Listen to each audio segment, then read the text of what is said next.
En nuestro video anterior sobre el origen y evolución de los arquetipos, analizamos el aspecto semántico y cómo este, junto con el progreso del juego, fue expandiéndose hasta dar pie a un sinfín de posibilidades a la hora de crear nuevas cartas. En estos 25 años del juego, pasamos de cartas con un campo semántico o temática tan cerrada como lo es la fantasía épica, hasta héroes y actualmente electrodomésticos, instrumentos musicales, compositores, idols y fusiones interesantes de conceptos que nunca nos hubiéramos imaginado cuando inició todo esto. Ahora vamos a hablar de la evolución que tuvieron los arquetipos, pero enfocándonos en el aspecto artístico, ya que suelen ser indivisibles debido a la forma en que los artes conceptuales de las cartas dan pie a crear una relación entre ellas, tanto de pertenencia a un grupo como para originar una historia.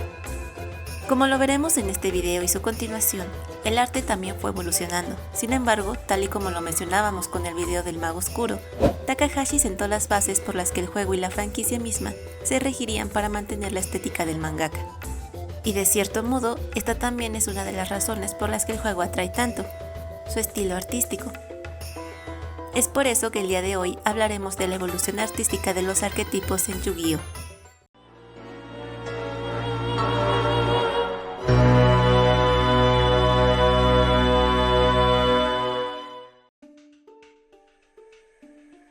En la primera parte pudimos ver cómo en los comienzos del juego ciertas cartas, al contrario de la mayoría en su momento, poseían una relación más allá de los efectos que las vinculaban. Se relacionaban en sentido artístico. En este caso, las cartas de Dama Arpía y los monstruos caricatura, en contraste con las demás, mantenían detalles o estilos completamente similares entre el pequeño número que las constituían. Estas similitudes artísticas están presentes además en otros pequeños grupos de cartas que mencionábamos: los guerreros magnéticos y los caballeros de Yugi, las máscaras de Loomis y Umbra y por supuesto, el que consideramos en ese video el primer arquetipo, los cuidadores de tumbas. Alejándonos del sentido semántico en el que nos enfocamos la primera entrega, estos pequeños detalles artísticos son de las cosas más perceptibles a la hora en que nos encontramos con un nuevo arquetipo. Incluso antes de leer los efectos y de codificar cómo funcionará su mecánica jugable, los artes conceptuales ya nos indican que tienen una relación entre todas sus cartas. Esto, sin duda, es una de las cualidades más llamativas y por las cuales amamos Yu-Gi-Oh! En comparación con otros juegos de cartas en el que visualmente siguen ciertas características con pocos cambios. Es por eso que tanto las damas arpías, las caricaturas, los guerreros magnéticos, los caballeros de la baraja inglesa, las máscaras, la serie de cartas que son instrumentos de tortura que usa Marik y los cuidadores de tumbas, al igual que fueron primeros pasos importantes en la evolución semántico-conceptual de los arquetipos, también lo fueron para constituirlos en un sentido artístico tomando como eje el aspecto y detalles considerables que los hacen inconfundibles con otros monstruos dentro del manga y anime. Es decir, Takahashi empezaba a darles una identidad a cada uno de estos grupos de cartas en contraste con las barajas de nuestros protagonistas que poseían una variedad de tipos. Sin duda, es toda una genialidad que evolucionaría exponencialmente con el paso del tiempo, y nuevamente, todo gracias a la creatividad asombrosa de una sola persona. Y como todo esto fue a raíz de Takahashi, tal y como lo vimos en el video del Mago Oscuro, su estilo, incluso después del término de su manga, seguiría y sigue estando vigente al día de hoy a través del juego que creó y de la franquicia que inició. Así que vamos a pausar por un momento el análisis y recorrido por la evolución de los arquetipos para profundizar en este aspecto. Para hablar de la evolución artística de los arquetipos, del juego y franquicia en general en el transcurso de los años, tenemos que introducir un término nuevo de la literatura que puede resultarles interesante, porque está muy presente en el mundo del manga, anime y por supuesto, en el juego de cartas que tanto amamos: la hipertextualidad imitativa por continuación. Aunque suena complejo, en realidad no lo es. Todo esto ya lo hemos hablado en el primer video que subí al canal, pero posiblemente haga un remake del mismo. Si es así, verán la recomendación arriba para que vayan a verlo. La hipertextualidad es un tipo de transtextualidad, comúnmente conocida como referencialidad, en la que una obra, a la que vamos a llamar hipertexto, deriva de otra anterior que lleva el nombre de hipotexto. Con ejemplos en el mundo del manga, podríamos tener a Viaje al Oeste siendo el hipotexto del que surgiría el hipertexto que conocemos como Dragon Ball. A su vez, la obra de Toriyama se convertiría en el hipotexto para que Kishimoto realizara el hipertexto llamado Naruto. Ahora, dentro de la hipertextualidad, para el autor Gerard Genette, hay varios tipos, entre las que se encuentra el que nos compete en este momento, la imitación por continuación. es decir, una obra de la cual hay cierta continuidad, pero a manos de otro autor. Este autor tiene que imitar el estilo narrativo del autor original para que sea verosímil, además de saber cómo tratar con los personajes y el mundo planteado por su predecesor, la psique de los personajes, las relaciones entre los mismos, las leyes que rigen el mundo, entre muchas otras cosas. Este aspecto podríamos verlo en los cómics americanos, pues con el pasar de los años cada héroe ha pasado por ilustradores y escritores diferentes, pero casi siempre manteniendo las bases psicológicas de los mismos. Y por el lado del manga, tenemos spin-offs como los que ha recibido Saint Seiya, en el que vemos que más que artísticamente, hay una hipertextualidad imitativa por continuación en el aspecto narrativo. Como un último ejemplo, actualmente, quizá una de las más habladas, sea la obra de Berserk tras la muerte de su autor, nuestro otro gran querido mangaka Kentaro Miura. También, solo como dato, los rellenos del anime podrían considerarse una hipertextualidad, pues no pertenecen a la historia original, pero se toma como base todos los fundamentos narrativos expuestos por el autor, aunque pocas veces termina siendo algo de calidad por esto mismo. Ahora sí, después de todo este gran paréntesis para introducir un poco de teoría, podemos hablar de cómo el trabajo de Takahashi fue tan grande y maravilloso que actualmente sigue rigiendo un estilo artístico para el juego de cartas en general. Por otro lado, si hablamos únicamente del anime, podemos ver cómo, aún actualmente, con Yu-Gi-Oh! Go Rush se siguen manteniendo algunas características anatómicas para muchos de los personajes.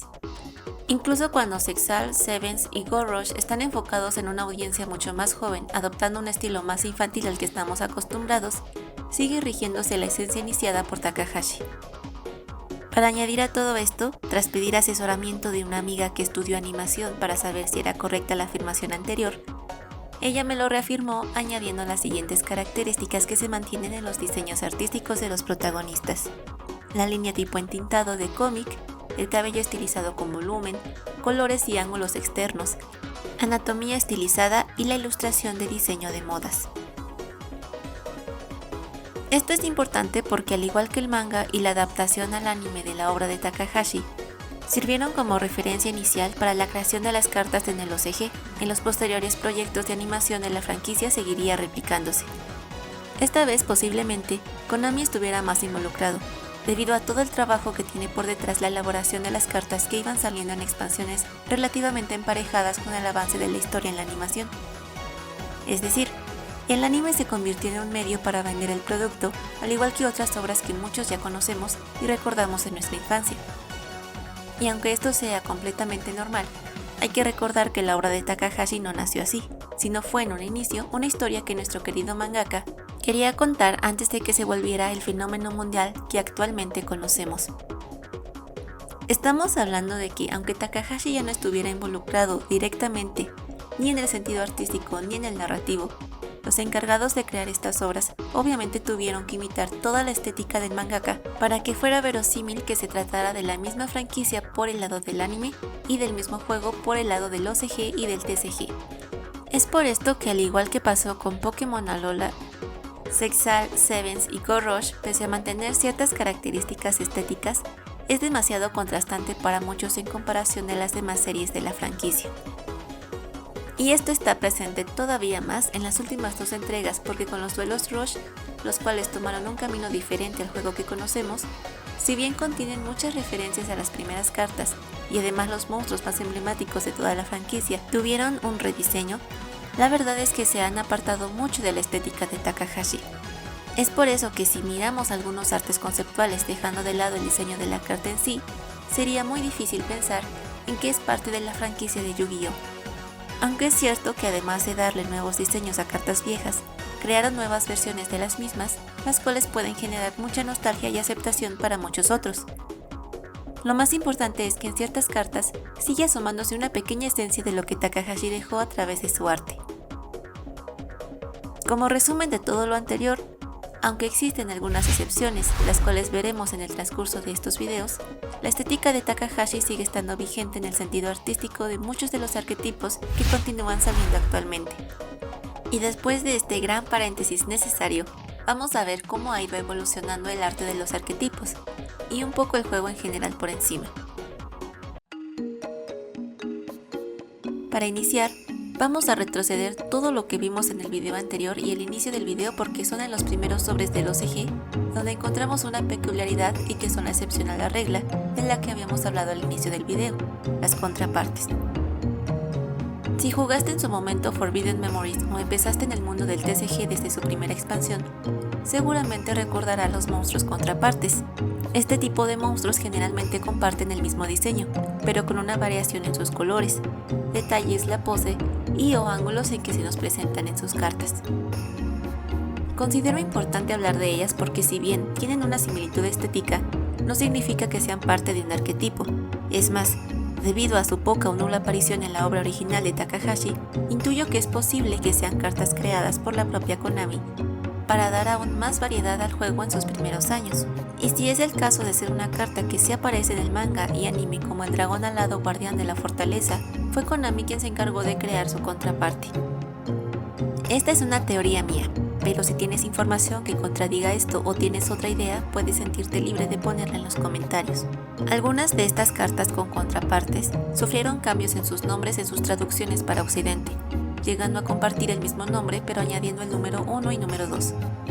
Seguramente porque en el proceso de traducción, debido a su aspecto, era mucho más fácil concebirlos como una versión diferente del mismo monstruo al no tener contemplado en su totalidad el juego en sus primeros años, aspecto que tendría consecuencias años después en la consolidación de los arquetipos como los archidemonios y el guardián celta con los guardianes.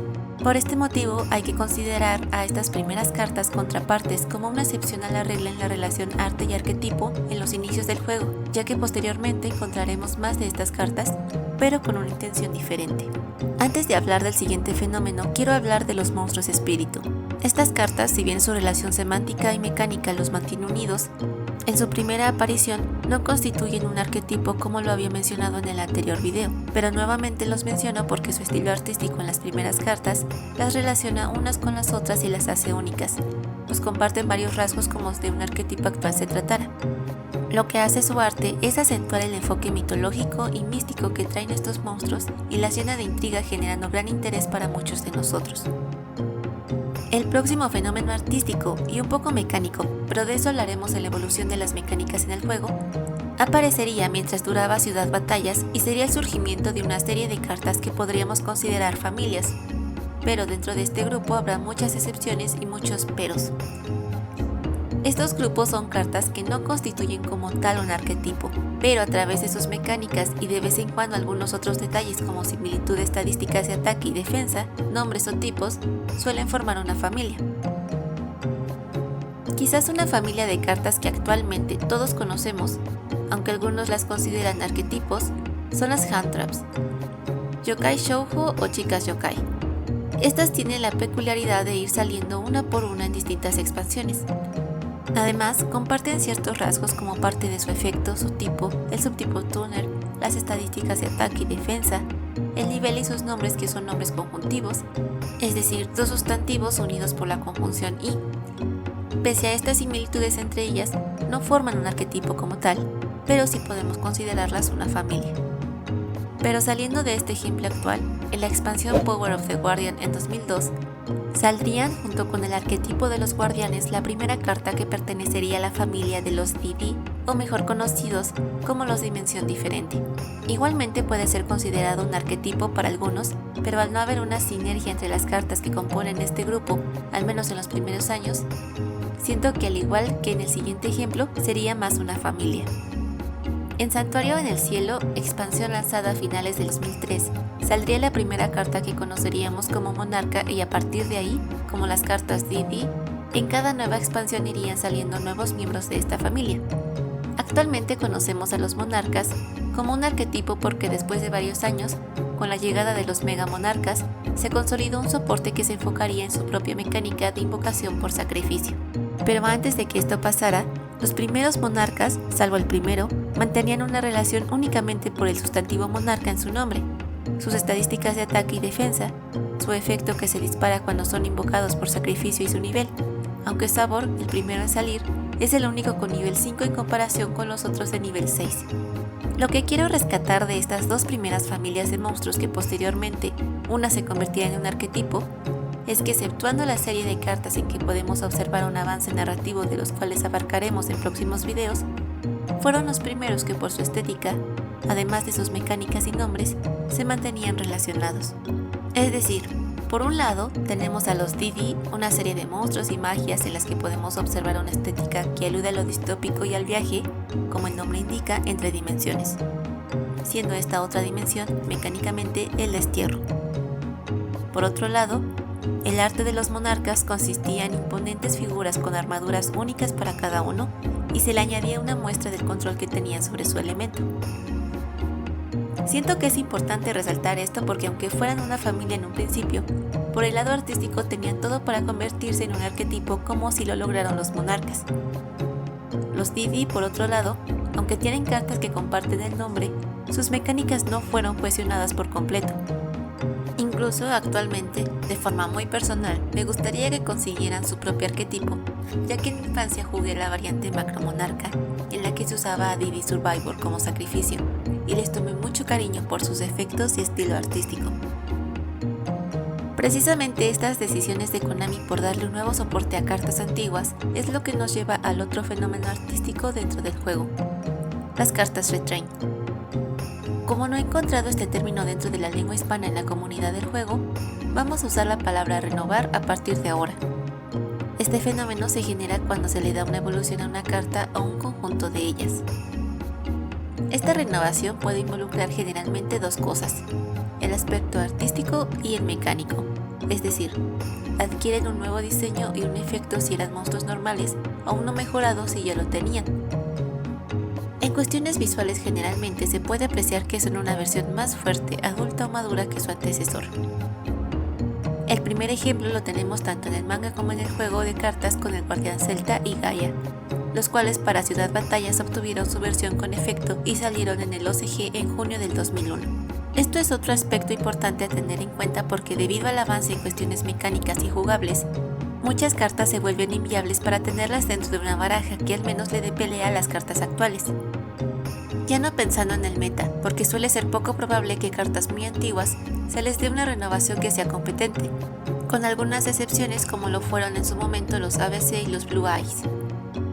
Siguiendo con los ejemplos de estas cartas y las más representantes del deck de Yu-Gi, tenemos a las versiones con efecto de sus rituales, Soldado de Brillo Negro y el Mago del Caos Negro, siendo estas otras de las primeras cartas en ser renovadas.